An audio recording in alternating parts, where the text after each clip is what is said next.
করলে রোজা হইল নি। রোজা হিসাবটা আলাদা, তারাবি হিসাব আলাদা। হুজুর হাদিস শরীফে ভাগ করে দিয়েছে, মান সামা রমাদান ঈমানান ওয়া ইহতিসাবান, তারা রোজা রাখবে সওয়াবের আল্লাহ, তার অতীত জিন্দেগির সব সগীরা গুনাহ মাফ। পরের বংশ হচ্ছে রমাদান কওয়া রমাদান, তাইলে রোজা আলাদা করে দিয়েছেন, তারাবি আলাদা করে দিয়েছেন। রোজার জন্য আলাদা কবিরা গুনাহ আর তারাবির জন্য আলাদা কবিরা গুনাহ। আপনি কি বুঝছেন? তাহলে রোজা যদি আপনি ইচ্ছা করে ভাঙেন, তাহলে আপনাকে 60টা রোজা রাখতে হবে। একটার বিনিময়ে কয়টা? 60টা। কথা বলেন, একটার বিনিময়ে কয়টা? 60টা। ধারাবাহিক ভাবে 49টা রাখছেন, 59টা রাখছেন, পাকে দিয়ে ভাঙছেন, হবে না, আবার প্রথম থেকে শুরু করতে হবে। এটা হলো রোজার কাফারা। আর তারাবির কাফারা নাই, তবে তারাবির জন্য সুশান্তি কবিরা গুনাহ হবে। রোজার পাওয়ার হলো সবচেয়ে বড়, তারাবির পাওয়ার তার চাইতে একটু নিম্নমানের। রোজা হলো ফরজ, তারাবি হলো সুন্নাত মুআক্কাদা। দাদা ক্লিয়ার? তাহলে রোজা রাখছেন কিন্তু তারাবি আপনি পড়তে পারেন নাই, আপনি কবিরা গুনাহ করলেন, আপনার রোজা ক্ষতি হয়ে যাবে। এটা আলাদা ব্যাপার। ইচ্ছে করে একটা রোজা যদি আপনি ছেড়ে দেন, তার জন্য 60টা কাফারা আছে, কিন্তু তারাবি আজকে ছাড়তে 60 দিন তারাবি অর্ডার লাগবে না। কথা ক্লিয়ার? আচ্ছা, তারাবিটা আল্লাহ রাসূল যদি আরো 2-4 দিন জমাতে করতেন, তাহলে বেজাল লাগছিল। রাসূল সাল্লাল্লাহু আলাইহি ওয়াসাল্লাম সাহাবায়ে কেরামকে নিয়ে মসজিদে নববীতে তারাবি করতেছেন, মানুষ রাশি জমা হয়ে গেল। সকালবেলা গবেষণা হয়েছিল, তোরা তো আড়াইছস, আমরা হুজুরের লগে সারা রাত তারাবি করছি, তাহাজ্জুদ করছি, হুজুর কি কারণে কিছু বলে না। ওই মাইছে দোকানে মদিনার বাজারে সর্বত্র ঘোষণা, তারা করছে তারা পগল বাজায়, হ্যাঁ আমরা হুজুরের লগে ঘুরে রাত নামাজ পড়ছি। এই ঘোষণার লগে পরের দিন সে তারাবি করিয়া ইফতারের পরে এশার পরে হুজুর সাল্লাল্লাহু আলাইহি ওয়াসাল্লাম জামাতে করাইছেন, পিছন দিক হাজার হাজার সাহাবায়ে কেরাম নামাজ আদায় করলেন। হুজুর কিন্তু সুশাসন ঘোষণা দেন না।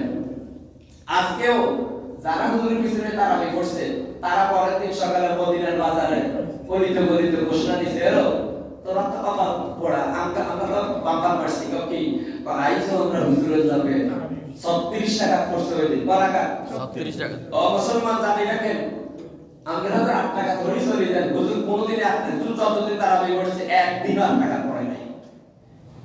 গত 2 সপ্তাহ পর্যন্ত শুধু তারাবি হাদিসে গবেষণা করি। তৃতীয় দিন হুজুর ঘোষণা দেন নাই, ওই যারা হুজুরের পিছনে গত 2 দিন তারাবি করছে, তারা মদিনার বাজারে গলিতে গলিতে ঘোষণা দেন, আজ দিয়া উঠছে পড়াবে পুরা মদিনার রাস্তা ভরপুর। হাদিস শরীফ আসছে যে এত জ্যাম লাগি গেছে, নারী পুরুষ ওই সময় নারীদের জন্য আলাদা ছিল, সেটা পরে অপশন আসছে। আর মসজিদে নববীতে, মক্কা শরীফের মসজিদে আজ পর্যন্ত নারী পুরুষ একাত্রে নামাজ পড়ছে, কোনো ভেজাল হয়নি। হয় নাই। তার ক্ষেত্রে বিশেষ মাসালা ভিন্ন।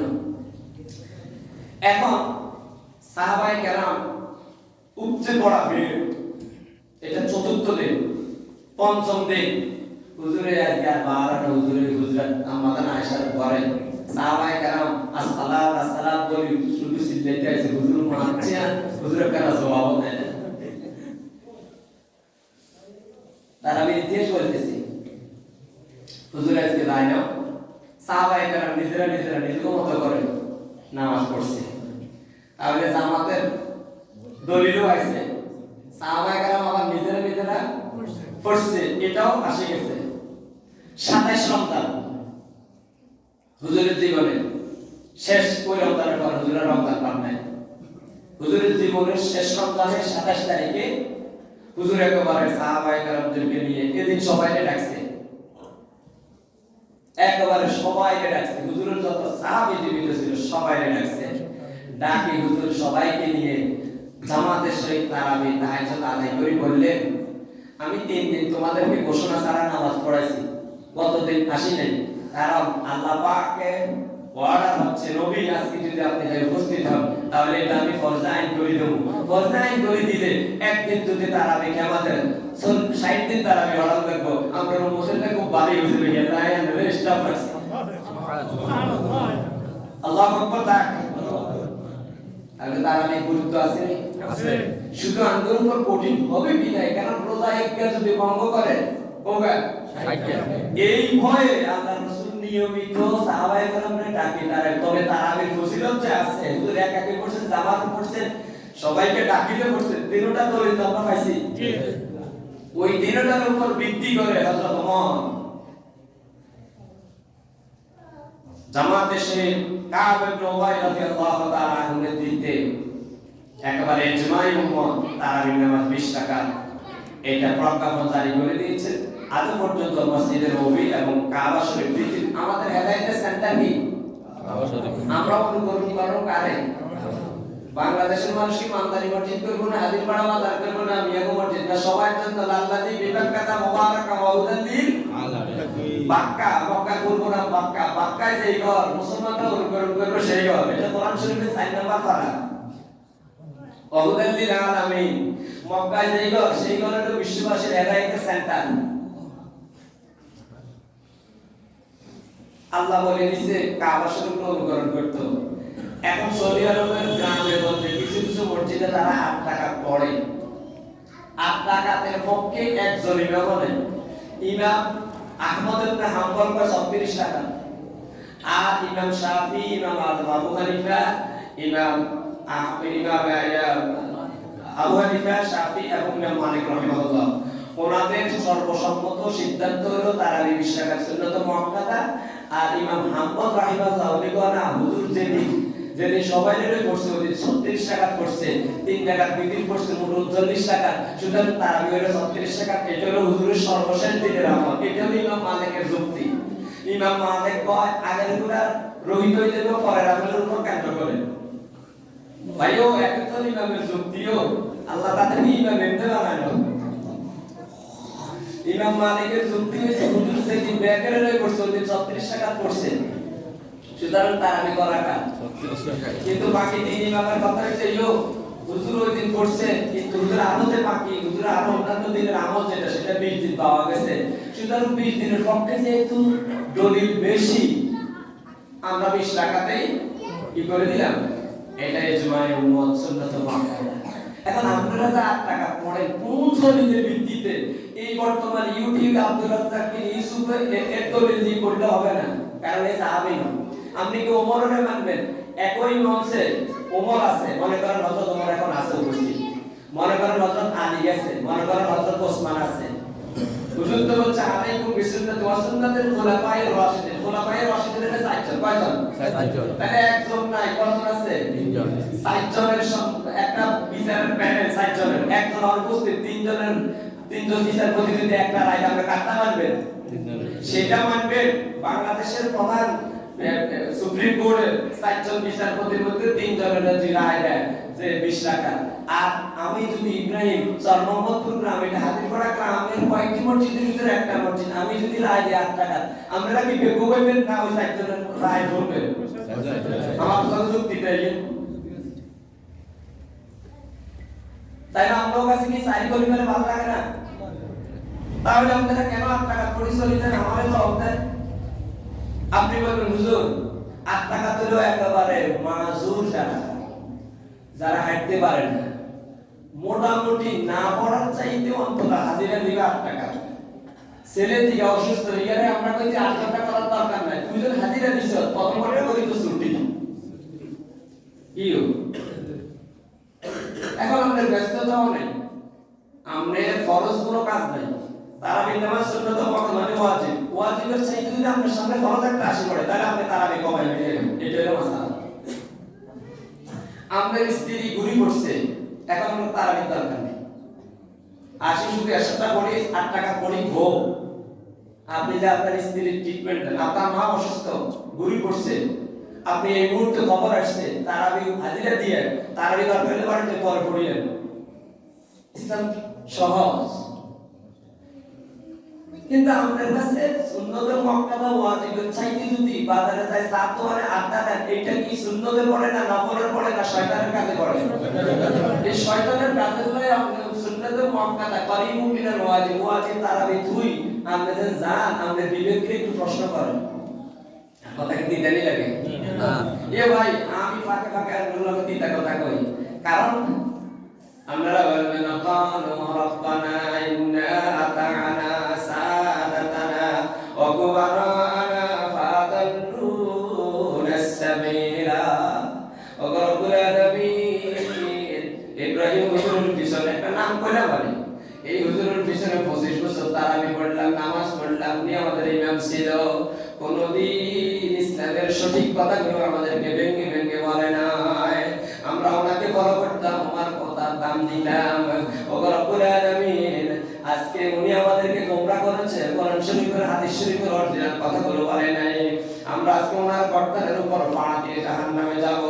রব্বানা আতিহিম যিফাইনি মিনাল আযাব। আল্লাহ আমাদেরকে যদি একগুণ শাস্তি দাও, আমাদের ইমাম সাহেবকে দ্বিগুণ শাস্তি দিবা। সুতরাং আয় স্বার্থপর, আয় আগে বাঁচানোর লাই দুনিয়ার গিয়ে কোথা থেকে নরমাল। ওই যে এক নেতার ফলা ইমাম সাহেবের তোমরাইছে দেখছেন না আপনারা? তাইলে এই জাতীয় বেয়াদব যে সমস্ত নেতাগুলো, এদেরকে ওই এলাকাতে জুতা পিটা করার দরকার আছে নি?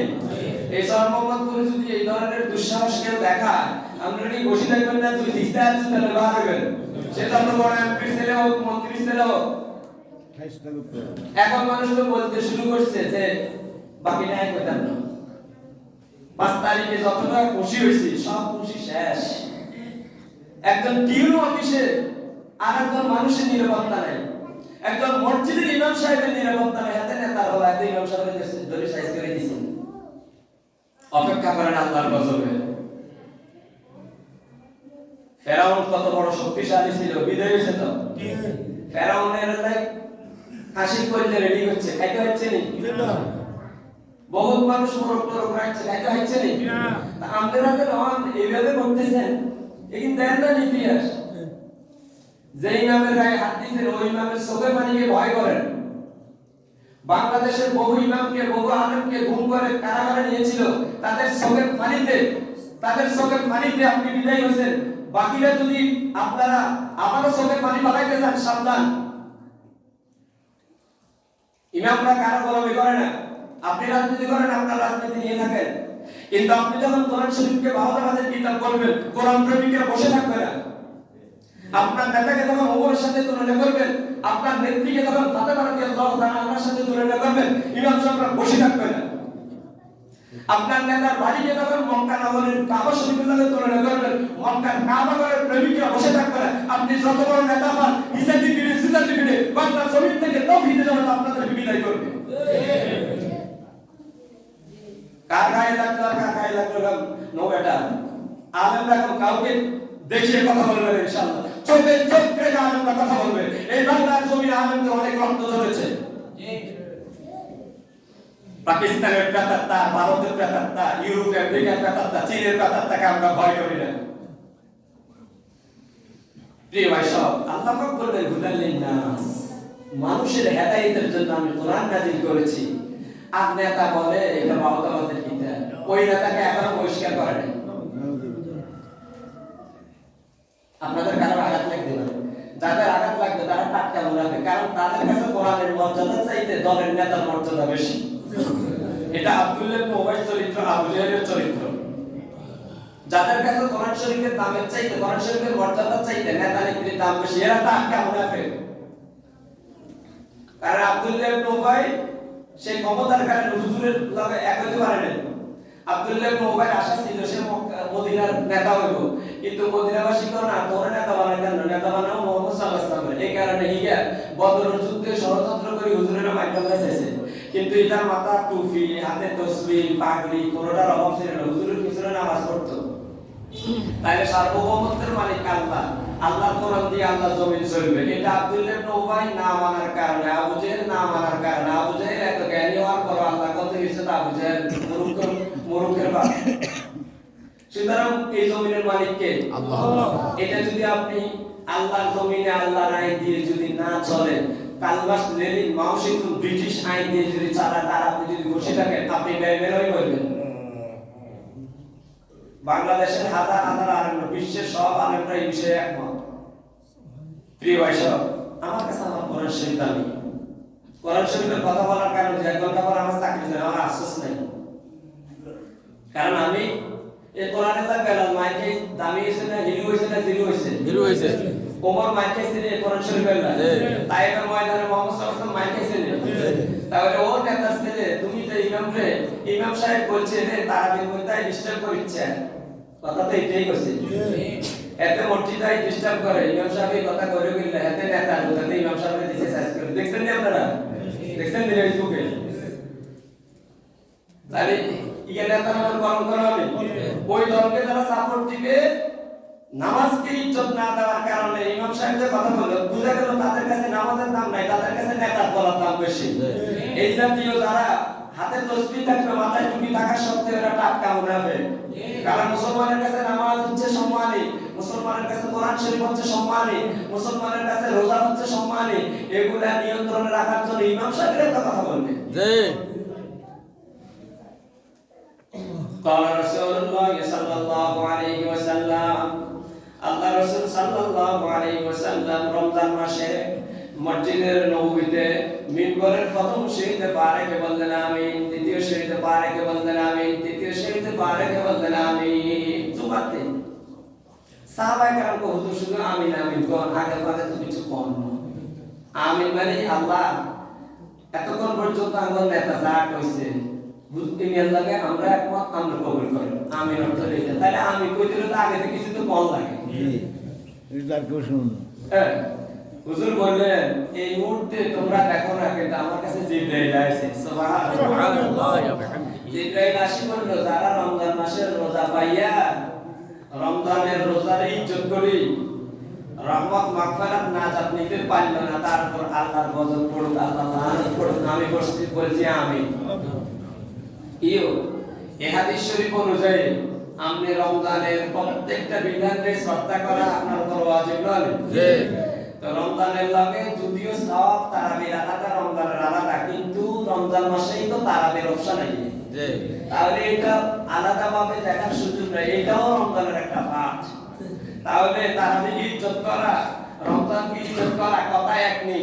তাহলে আল্লাহ রাসূল বলতো যারা রমজান মাসকে পাইয়া রহমত মাগফিরাত নাজাত নিতে পারলো না, আল্লাহ রেজামতে হাসিল করতে পারলো না, তাদের উপর আল্লাহ লানত বর্ষিত হোক। আমি বলছি আমিন। তাহলে তুমি বেটা তারাবির মধ্যে আইছো, তারাবির যদি নিত্রামি করছো, তুই তো ইয়াতেন অন কথা তুই জানো না, হুজুরে জানাই দিছে, কোন জানাই দিলো কা এতে নেতা।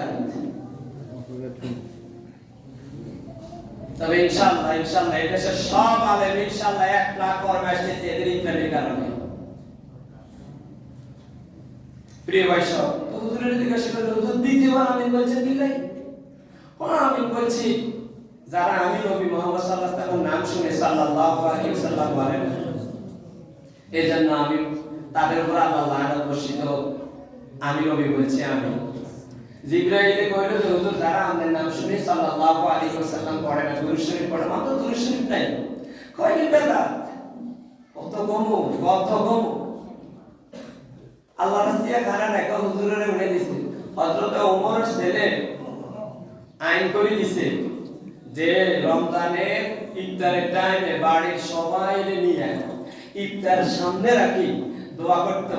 এই রমজানের আলোচনার পরের আয়াতে আল্লাহ পাক সাহাবায়ে কেরাম হুজুরে বলছে হুজুর গো আল্লাহ কোনায় গো, আল্লাহ কি বেশি দূরে নেই? আমার আল্লাহ এই রমজানের আলোচনার পরের আয়াতে বলেন ওয়াইদা সালাকা ইবাদি আন্নী ফাইন্নী করিব।